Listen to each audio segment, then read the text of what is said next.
Academy में आप सभी का बच्चों एक बार फिर स्वागत है। मैं बाबूराम बच्चों आज आप सभी के बीच लेकर आया हूँ सॉलिड स्टेट बच्चों क्लास 12 की फर्स्ट यूनिट। तो बच्चों आज का जो हमारा टॉपिक है वो रहेगा सॉलिड स्टेट के बच्चों एनसीईआरटी के इन टेक्स्ट क्वेश्चन। जी हाँ बच्चों, एनसीईआरटी बुक के अंदर जो क्वेश्चन होते हैं जिन्हें इन टेक्स्ट क्वेश्चन कहते हैं उन सभी का बच्चों आज हम वीडियो बनाने वाले हैं और इस वीडियो में बच्चों हम सभी इन टेक्स्ट क्वेश्चन को सॉल्व करने का प्रयास करेंगे। तो बच्चों अगर अभी तक आपने हमारा सॉलिड स्टेट का यूनिट नहीं देखा है, कंप्लीट यूनिट नहीं देखा है, तो आप आई बटन पर क्लिक करके पहले कंप्लीट वीडियो देख सकते हैं। उसके बाद बच्चों हम जो शुरू करेंगे वो करेंगे इन टेक्स्ट क्वेश्चन।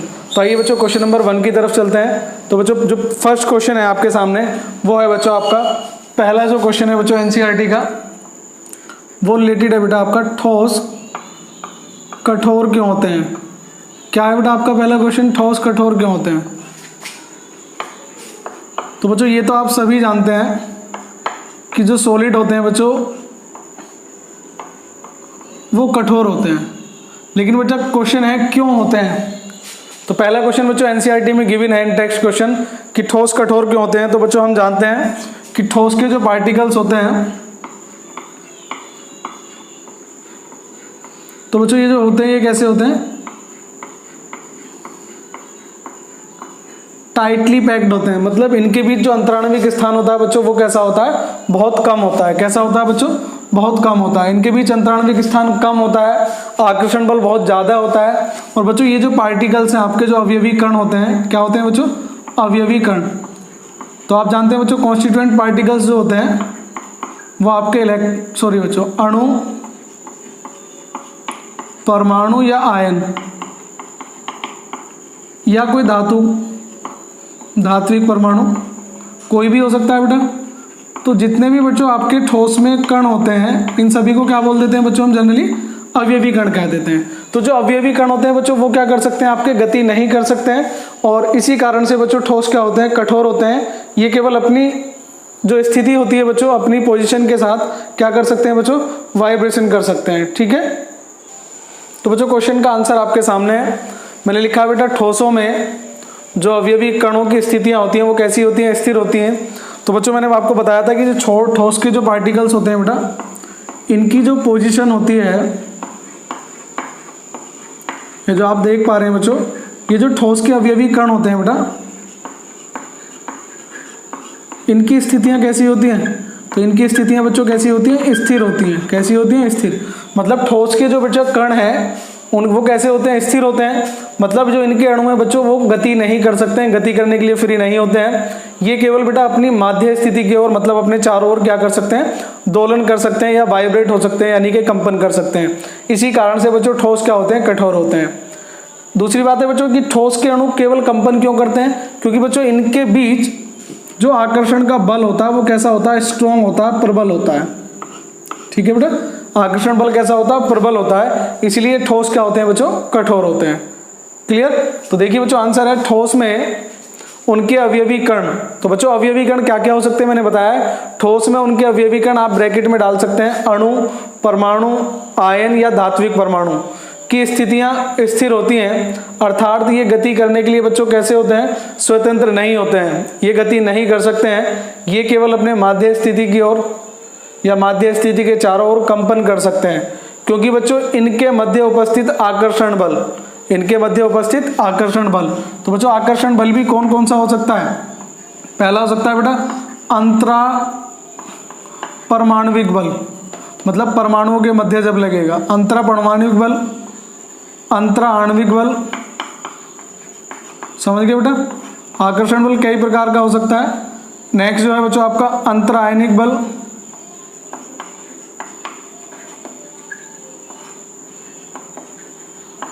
क्लियर बेटा, अंतर परमाणुविक बल, आणविक बल या आयनिक बल।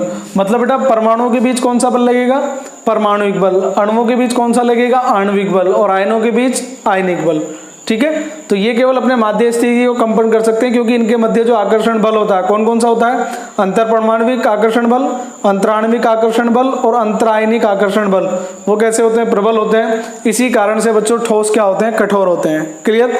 तो आइए बच्चों फर्स्ट क्वेश्चन का आंसर आपको यहीं से नोट करना, आप चाहें तो स्क्रीनशॉट ले लीजिए। चलते हैं बच्चों सेकंड क्वेश्चन की तरफ। और सेकंड क्वेश्चन है बच्चों, तो जो सेकंड क्वेश्चन है आपका कि ठोसों का आयतन निश्चित क्यों होता है। तो बच्चों ये तो हम सभी जानते हैं कि ठोसों का आयतन निश्चित होता है, लेकिन क्यों होता है? तो आइए बच्चों चलते हैं अंतराण्विक आकर्षण बल की तरफ।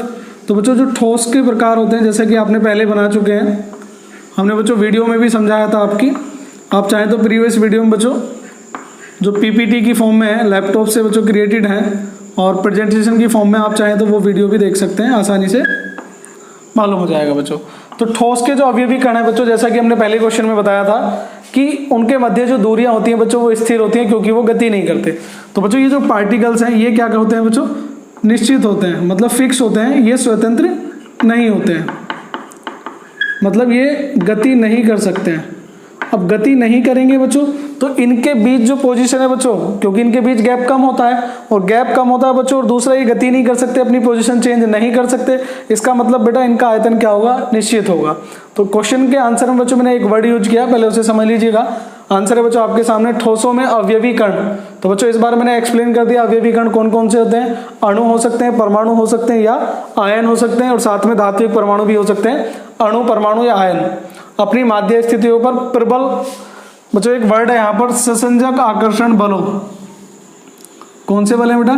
ससंजक आकर्षण बलों के द्वारा जुड़े होते हैं।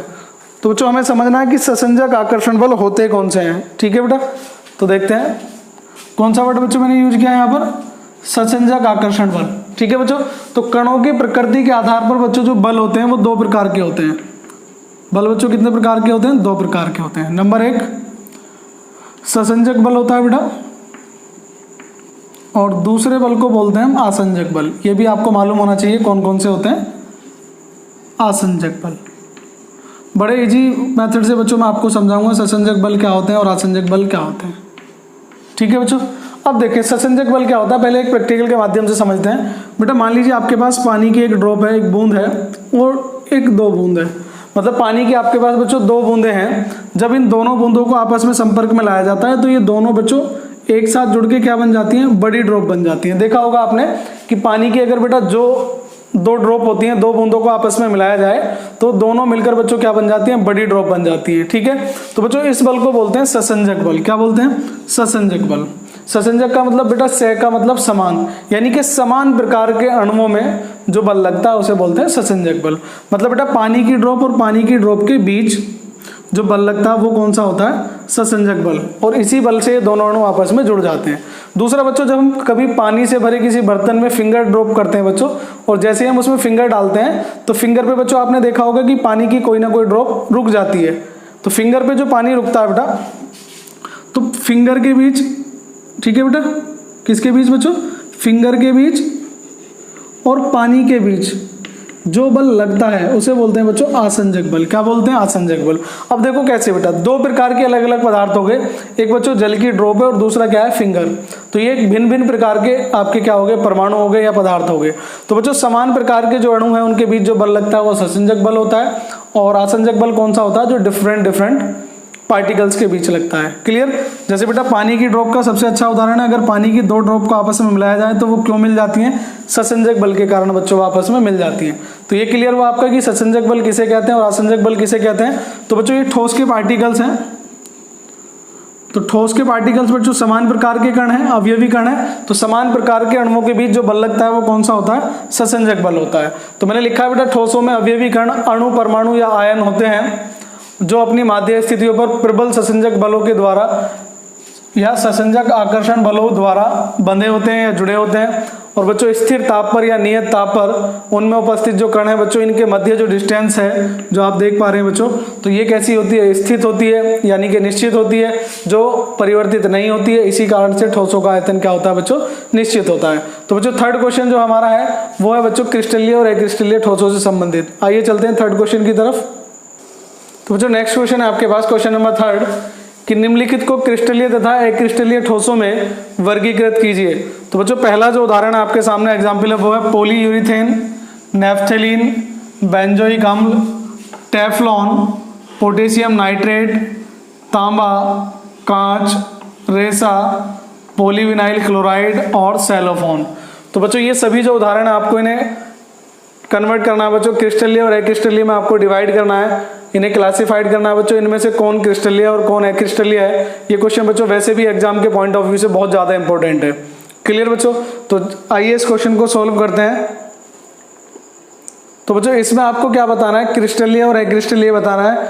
अगर बच्चों आपको क्रिस्टलीय और एक्रिस्टलीय की जानकारी है, चलिए मैं पहले दोबारा से हल्का सा रिवाइज करा देता हूं बच्चों। क्रिस्टलीय और एक्रिस्टलीय, ठीक है बेटा। तो सबसे पहली बात बेटा, क्रिस्टलीय और जो एक्रिस्टलीय पदार्थ थे उन्हें अवयवी कणों की व्यवस्था के आधार पर बांटा गया था। किसकी कणों की व्यवस्था के आधार पर?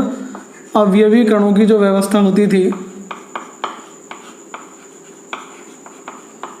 जो व्यवस्था थी बेटा वो कैसी होती थी? इनमें निश्चित होती थी, क्रिस्टलीय में रेगुलर होती थी और नियमित होती थी, ठीक है बेटा।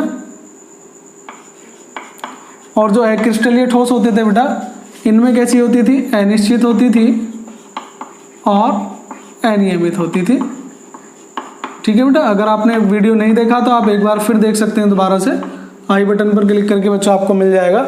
तो क्रिस्टलीय और एक्रिस्टलीय इस प्रकार से होते थे। चलिए क्रिस्टलीय को बच्चों दोबारा क्लासिफाइड कर देता हूँ एक बार, वहाँ से आपको शायद हिंट मिल जाए। तो बच्चों क्रिस्टलीय जो सॉलिड थे वो आपके 4 प्रकार के होते थे। पहला है बेटा आयनिक सॉलिड,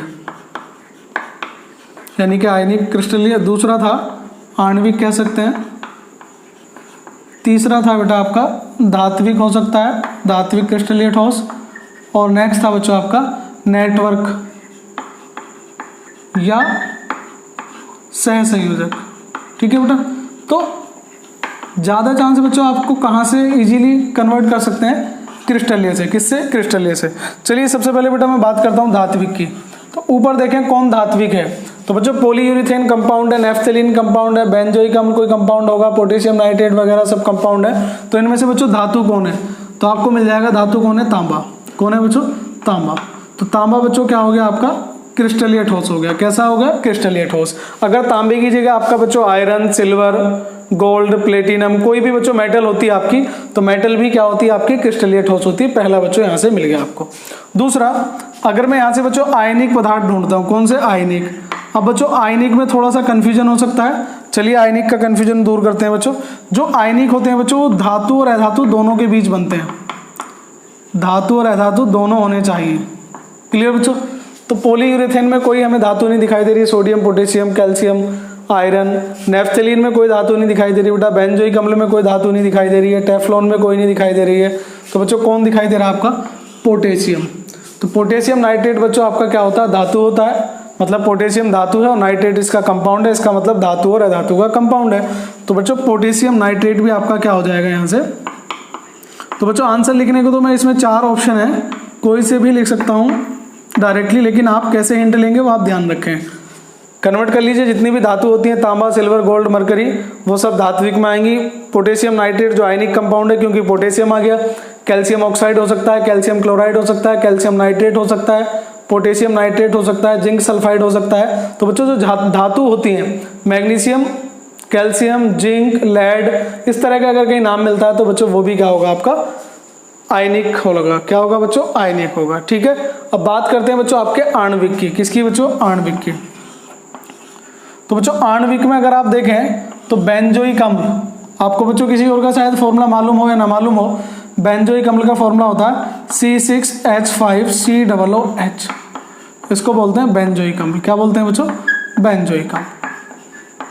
ठीक है, तो बेंजोइक अम्ल कैसा है बच्चों? आणविक ठोस है, इसका अणु होता है। तो अणु होता है तो कौन सा ठोस हो गया? आणविक। और ये कैसा है बच्चों? क्रिस्टलीय। और ऐसे ही बच्चों एक और वर्ड आ जाएगा नेफ्थेलीन। क्या आ जाएगा? नेफ्थेलीन। क्लियर? तो बच्चों हमें यहाँ से क्या मिल गया? हमें यहाँ से ये मिल गया कि क्रिस्टलीय ठोस कौन कौन से हैं। तो मैं आपको एक बार फिर रिपीट कर रहा हूँ बच्चों, क्रिस्टलीय ठोस कौन सा है?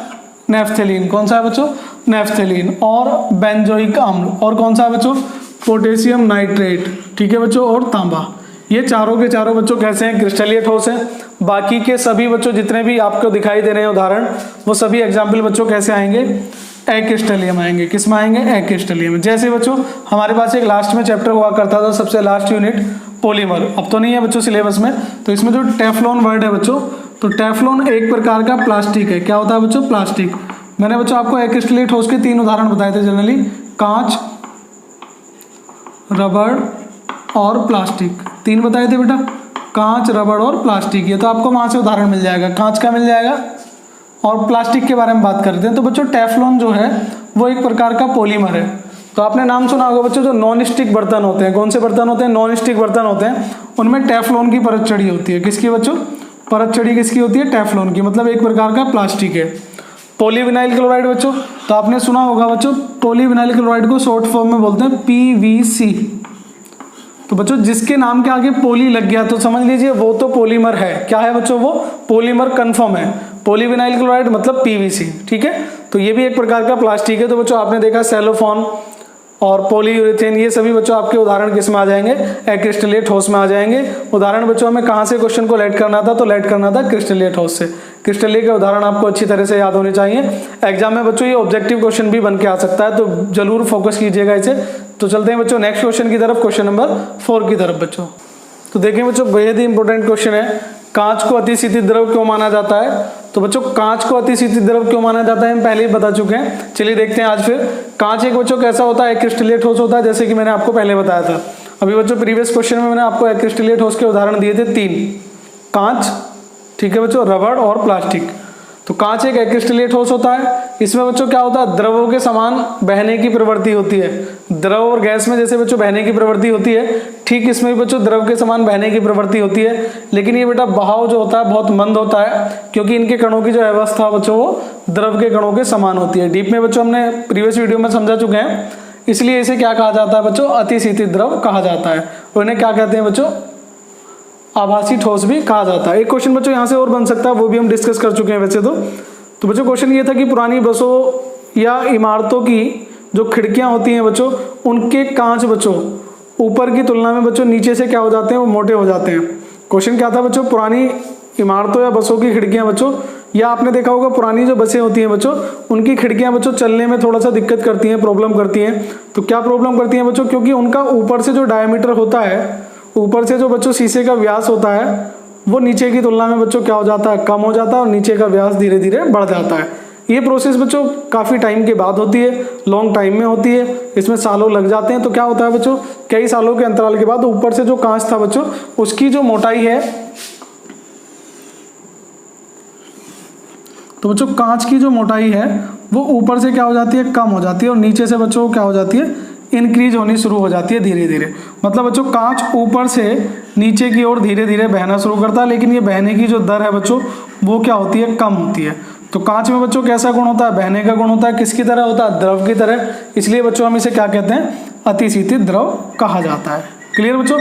तो कांच को अतिशीतित द्रव क्यों कहा जाता है, क्योंकि कांच में द्रव के समान बहने की प्रवृत्ति होती है।